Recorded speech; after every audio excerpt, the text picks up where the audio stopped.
The sun hung low over Red Hollow, swollen and pale like an old bruise on the sky. Dust drifted through the town square, catching in every whisper and every cruel word. A woman stood on the wooden platform, wrists bound with frayed rope, her gray dress clinging to her frame like it feared the wind. Someone in the crowd muttered, "That's the barren one." The wind lifted her hair, thin, wheat-colored strands, and for a fleeting moment, it looked as though even nature itself pitied her. But the people did not. Deputy Hank Miller stood at her side, hat tilted, voice carrying over the restless murmur. "Clara May Whitlow," he announced, reading from a crumpled slip of paper. "Age 28. Able-bodied, honest temperament. Can't bear children, but sound for labor. Starting bid." A ripple of laughter. From the back of the square, Elias Boone watched. His face was shadowed by the brim of his hat, his broad shoulders still as stone. He hadn't meant to stop here. He was just passing through with supplies, but something in the way the crowd leaned in, hungry, made him tighten his jaw. Hank's voice droned on. "A fair bargain for kitchen work or cleaning. $10. No one spoke. Someone spat in the dirt. Elias's voice cut through like a gunshot. "She's not for sale." Every head turned. Hank blinked. "Boone, you can't just—" Elias stepped forward, the boards creaking under his boots. "You heard me. I'll pay what's owed, but she ain't property. That's the end of it." A few snickers, a few uneasy looks. Clara lifted her head just enough to see him, a man of few words, dust on his coat, grief behind his eyes. She didn't understand why he'd spoken for her, only that the ropes around her wrists were suddenly being cut. He nodded once. "Let's go." She followed because she had nowhere else to go. The road out of Red Hollow stretched long and silent beneath a sky bruised purple and gold. Elias drove the wagon without a word, reins loose in his hands. Clara sat beside him, hands clasped in her lap, too ashamed to look at him. The sound of hooves was steady, like the heartbeat of some giant creature that neither of them dared disturb. He offered her his canteen without looking her way. "Drink. It's a long ride home." She hesitated, then took it with shaking hands.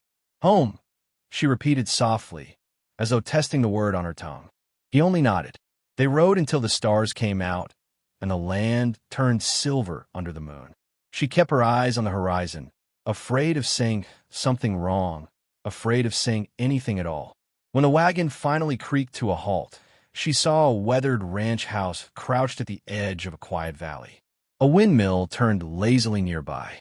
The place looked worn, but alive, like a man who'd stopped believing in beauty, yet still brushed his hair for church on Sundays. "You can sleep in here," Elias said, leading her through a narrow hallway. He opened a small door. The room smelled faintly of lavender and old wood. A folded blanket waited on the bed. It was my wife's sewing room. He left before she could speak, his boots echoing on the floorboards. On the table by the door, he left a pitcher of water, a clean dress, and a single candle flickering weakly in the draft. Clara sank onto the bed. For the first time in years, no one was watching her, and yet the silence felt heavier than any gaze she'd known. Morning came soft and gray. The rooster's cry drifted through the thin window pane. Clara dressed in the plain cotton gown Elias had left her and stepped outside barefoot, dew chilling her toes. The ranch spread wide, pastures stretching like a sea of dull gold, fences half-mended, a few cattle grazing near the creek. Elias was already at work, mending a gate. He didn't greet her, but when she brought him coffee, he gave a quiet nod that somehow meant more than words. Days passed in that quiet rhythm. Clara scrubbed the porch, washed dishes, patched curtains. Elias tended cattle, rode fences, came home late, tired but calm. They shared suppers in silence, the sound of cutlery and firewood filling the space where conversation might have been. The ranch hands whispered among themselves. "That's Boone's new woman, the barren one." Jonah Boone, Elias's brother-in-law, was the loudest of them. "Charity Case," he called her, smirking over his plate. "Guess a man gets lonely enough, he'll take in any stray." Elias said nothing, but his eyes darkened. Martha Dugan came by every few days, pretending kindness, delivering gossip with every loaf of bread. "You've got your hands full, Mr. Boone," she said one afternoon, leaning on the fence. "A woman like that. Well, bless you for taking pity." Clara was within earshot, hanging sheets in the wind. She didn't flinch, didn't look up. But later, when Elias found her mending one of his shirts by lantern light, her hands trembled just enough for him to notice. "You don't have to fix what's gone," he said softly. She looked up, eyes shining in the dim glow. "Some things just need mending," she whispered. Something in him shifted then, a quiet cracking open. A week later, the mail arrived, a letter with a familiar seal pressed into its back. Clara froze when she saw it. She knew that handwriting. Her in-laws. She took it to her room and read by the window. The words burned worse than the heat outside. They thanked Elias Boone for taking the useless one off their hands, mentioned her ex-husband's remarriage to a healthy, fruitful young bride. She folded the letter once, then again, then fed it to the fire. Her hands were steady, her face pale. The flames devoured it without mercy. Elias came in just as the last corner curled to ash. He saw the way her shoulders trembled, the tears she didn't let fall. He didn't ask. He simply stepped forward, laid a fresh log on the fire, and said quietly, "You don't owe me a thing, Clara May. Not your sorrow, not your service." Her voice broke. "I don't know how to be anything but what they made me." He stood there for a long time before answering. "Then let's start there." The dawn that followed was pale and trembling, a kind of fragile light that seemed afraid to touch the earth. Clara walked out barefoot, a pail in her hands. Dew clung to her dress hem. Her breath made soft clouds in the chill. At the barn, Elias watched her from the shadows, leaning against the post. Her figure moved slow, graceful, deliberate. Not the posture of someone broken, but someone relearning what it meant to exist. For the first time in years, he let himself smile. And for the first time in her life, Clara felt the world turn quietly in her favor. The weeks that followed arrived softly, like pages turning in a book neither of them had dared open. Winter loosened its hold on the valley. The snow melted into veins of silver water that snaked through the earth. Everywhere, something faint but new stirred, not loud enough to be called hope, but close enough to touch it. Elias began tilling the small field behind the barn, a patch of ground that had lain dead for years. He didn't know why he started. Maybe because she kept looking at it as though it were alive. One afternoon, she came to him, skirts gathered in her hands. "Can I help?" she asked. He nodded and handed her a hoe. Her palms blistered before noon, but she didn't complain. When he stopped to rest, she kept going, humming softly, eyes half closed against the sunlight. That night, when he found her kneeling by the newly turned earth, her hands dark with soil, she looked up at him and smiled shyly. "It's strange," she murmured. "This ground feels kind, like it still remembers something." Elias crouched beside her. "Nothing wrong with remembering," he said. She pressed her fingers into the soil. "Then maybe it can forgive too." He didn't answer. He just watched her hands, gentle, deliberate, as if she were planting pieces of herself she hoped might grow back whole. By the time the first shoots appeared, the whole town had started talking. "Boone's letting that barren woman plant his land," someone said at the mercantile. "Can't grow life from emptiness," another muttered. Martha Dugan heard every word, and she repeated them, though her tone softened when she finally came to the ranch to see for herself. "You've got a brave streak, Clara May," she said, leaning on her cane, the wind playing with her bonnet. "But it takes more than hope to raise a crop." Clara smiled faintly, brushing dirt from her fingers. "Maybe, but it takes hope to start one." Martha looked at her long, measuringly, and for once said nothing back. A storm came down from the mountains a week later. The wind howled through the rafters like a wounded animal. Elias was out on the range, driving cattle toward higher ground when lightning cracked the sky in half. Clara saw the dark wall of rain rolling in and ran for the barn. She could have stayed inside, safe and dry, but the animals were spooked, and she couldn't bear the thought of them trapped in the open. By the time she reached the door, the rain was slicing sideways, cold as knives. She pushed against the weight of the wind, her dress soaked, hair whipping her face. A beam above her gave way with a crack and fell. When Elias rode in, drenched and wild-eyed, he found the barn half collapsed and her pinned beneath the splintered wood. "Clara!" He threw the beam aside, lifted her into his arms. She gasped, half-conscious, mud streaking her cheek.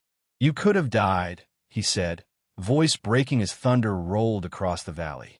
She looked up at him through the rain, whispering, "Would it matter much?" His face twisted. "It matters to me." He carried her inside, the storm clawing at the walls. He laid her by the fire, tore strips from his shirt to wrap her wounds. His hands shook, not from fear but something deeper, older. When her eyes opened again, she found him beside her, head bowed. She reached for his hand. "I didn't mean to make trouble," she murmured. "You didn't," he said. "You made me remember what it's like to care whether someone comes home." Outside, the rain eased. The wind calmed, and when dawn came, the first thing they saw through the window was green, the tender shoots Clara had planted, somehow still standing. Days bled into one another. Clara healed slowly, wrapped in quiet gratitude. Elias fixed the barn, one board at a time, while she worked the soil again, humming to the earth like a lullaby. By mid-spring, the field shimmered with new life, rows of soft green sprouting from the ground that had once refused everything. Elias knelt among the plants, disbelief in his eyes. "How'd you do it?" he asked. Clara smiled, brushing hair from her face. "Maybe the ground was never barren," she said. "Maybe it was just waiting for kindness." He looked at her then, really looked, and felt something old and locked inside him stir loose. He didn't touch her. He just nodded, as if afraid that speaking would break whatever miracle had begun. One hot afternoon, as they worked near the fence line, a shadow fell across the soil. Two riders approached, one of them a man Clara knew too well. Her breath hitched. Her former husband dismounted, his new wife sitting smugly behind him on the saddle. Deputy Hank Miller trailed them, wearing his badge like armor. "Elias Boone," Hank called. "This here woman's claimed to be property owed. She's still legally tied to her first man." Elias stood between them and Clara, jaw tight. "She's not anyone's property." Her ex-husband sneered. "She owes me for the years she wasted. I took pity on her, and what did I get? A barren bed." The word struck like a lash, but Clara didn't bow her head this time. Elias's voice came low, steady. "You ever speak of her that way again, I'll put you in the dirt myself." A murmur rippled through the gathered onlookers, the ranch hands, the townsfolk who'd followed to watch. Clara stepped forward then, her hands trembling but her chin high.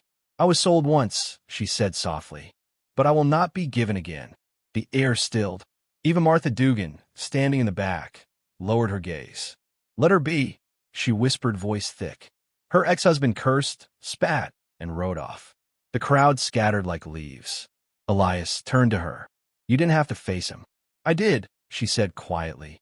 "I wanted to see if I still belonged to fear." He nodded once, and for the first time, she smiled without apology. Summer bloomed. The fields turned gold. Clara began to tire easily, her skin flushed, her appetite gone. Martha came one morning, basket on her arm, and after a long examination, she sat back with tears in her eyes. "Clara," she whispered, voice trembling, "you're a child." For a moment, Clara couldn't breathe. Then the words sank in, and laughter, disbelieving, broken, beautiful, spilled from her lips. She pressed her hands to her stomach, tears falling freely. Elias sank to his knees beside her, his rough palms covering hers. He couldn't speak, only stare at her, the woman they'd called barren, now radiant in the morning light. "Guess they were wrong," she murmured. He smiled through tears. "Guess the world's been wrong before." Months later, the ranch was alive again. The cattle grazed fat and calm. The field shimmered gold in the sun. The air smelled of hay and honeysuckle.